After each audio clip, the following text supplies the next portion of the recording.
Ini dua hal yang berbeda. Antara pengalaman pahit dengan kepahitan, dua hal yang berbeda. Pengalaman pahit tidak berdosa, tetapi kepahitan itu adalah sebuah kejahatan yang harus ditinggalkan.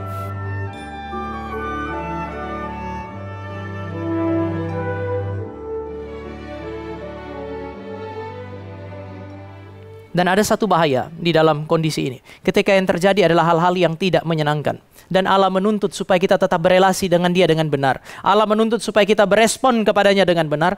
Ada ancaman yang disebut sebagai kepahitan. Kepahitan akan menjauhkan saudara dan saya dari Tuhan.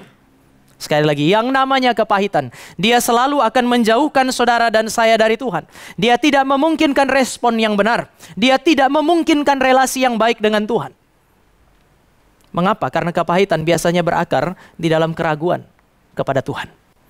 Saudara, kita sering menyebut ini pengalaman pahit. Pengalaman pahit itu bukan sesuatu yang salah. Jadi kita mesti membedakan antara pengalaman pahit. Pengalaman pahit itu bicara mengenai mungkin kematian. Bicara mengenai peristiwa-peristiwa yang gak menyenangkan di dalam hidup Bapak, Ibu, dan saya. COVID-19 bisa menjadi pengalaman pahit bagi generasi kita. Tetapi COVID-19 tidak tentu menghasilkan kepahitan dalam hati saudara dan saya. Ini dua hal yang berbeda. Antara pengalaman pahit dengan kepahitan, dua hal yang berbeda. Pengalaman pahit tidak berdosa, tetapi kepahitan itu adalah sebuah kejahatan yang harus ditinggalkan. Mari kita lihat sebentar di dalam Efesus. Kita lihat dulu di dalam kitab Efesus pasal 4. Kitab Efesus pasal yang keempat. Bapak Ibu, di dalam ayat yang ke-17 itu bercerita mengenai manusia baru. Dan kalau Bapak Ibu dan saya memperhatikan pasal 4 ayat 17 sampai 19, dia berbicara dulu mengenai manusia lama. Dia bilang bahwa manusia lama adalah orang-orang yang punya pikiran yang sia-sia. Perasaan mereka tumpul. Mereka belum dibaharui oleh Allah. Manusia lama diarahkan oleh kegelapan moral dan kegelapan spiritual. Hidup mereka itu begitu jahat di hadapan Tuhan. Mereka tinggal di dalam kegelapan moral dan spiritual. Ini manusia lama. Manusia baru dicatat di dalam ayat 20 sampai 24. Ayat 20 sampai 24 ceritanya adalah manusia yang baru, yang dibaharui pikirannya oleh Tuhan, yang dibaharui hatinya oleh Tuhan.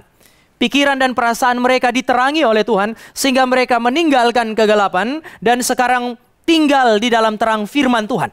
Ini adalah manusia yang baru di dalam ayat 20 sampai dengan ayat yang ke-24.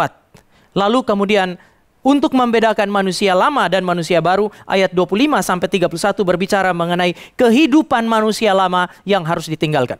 Ada banyak hal yang harus ditinggalkan yang menjadi ciri manusia yang lama. Sekarang mari kita arahkan mata kita kepada ayat 31. Ada satu yang harus ditinggalkan di sana. Karena itu adalah kejahatan di hadapan Tuhan. Kita baca ayat 31 bersama-sama. 2, 3. Segala kepahitan, kegeraman, kemarahan, pertikaian, dan fitnah hendaklah dibuang dari antara kamu. Demikian pula segala kejahatan. Bapak Ibu, kita perlu menggarisbawahi yang sesuai dengan tema kita hari ini adalah segala kepahitan itu harus dibuang dari antara kamu. Bapak Ibu, ketika Bapak Ibu dan saya berbicara mengenai kepahitan, kepahitan bukan mengacu kepada situasi sulit. Kesulitan itu bukan kepahitan. Kalau kita studi, lalu kemudian kita mengalami kesulitan di dalam studi.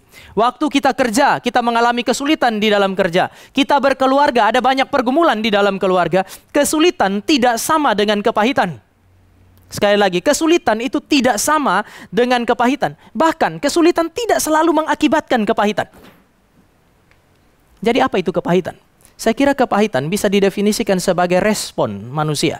Sikap hati manusia di dalam situasi yang sulit terhadap Tuhan. Ini yang disebut sebagai kepahitan. Respon yang salah, sikap hati yang salah dari manusia kepada Tuhannya. Kekecewaan terhadap Tuhan.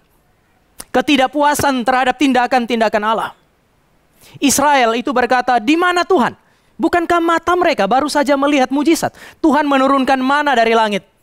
Ini adalah generasi pertama yang melihat begitu banyak perbuatan Allah yang ajaib di Mesir yang membebaskan mereka. Mereka adalah orang-orang yang melihat bagaimana Allah membelah Laut Merah dan mereka satu bangsa itu menyeberanginya.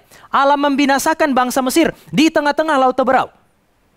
Lalu mereka tanya, di mana Tuhan? Bertanya di mana Tuhan ketika Tuhan melakukan berbagai macam hal yang baik, yang spektakuler di dalam kehidupan mereka.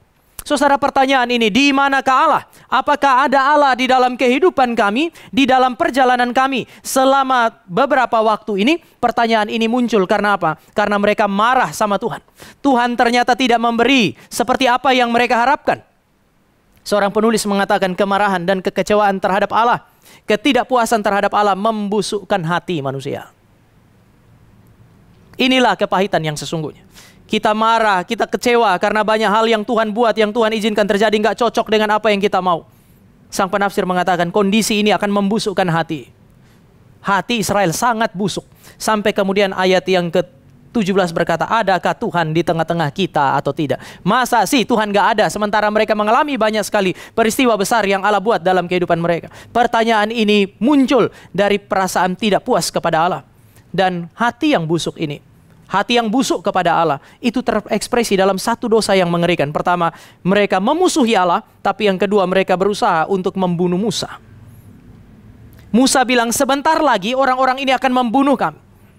Bahaya dari kepahitan di dalam hati Bapak, Ibu, dan saya adalah rancangan di dalam pikiran dan tindakan-tindakan yang tidak sesuai dengan kehendak Allah. Hati yang pahit tidak mungkin menghasilkan. Sekali lagi, hati yang pahit tidak mungkin menghasilkan pikiran dan tindakan yang sesuai dengan kehendak Tuhan.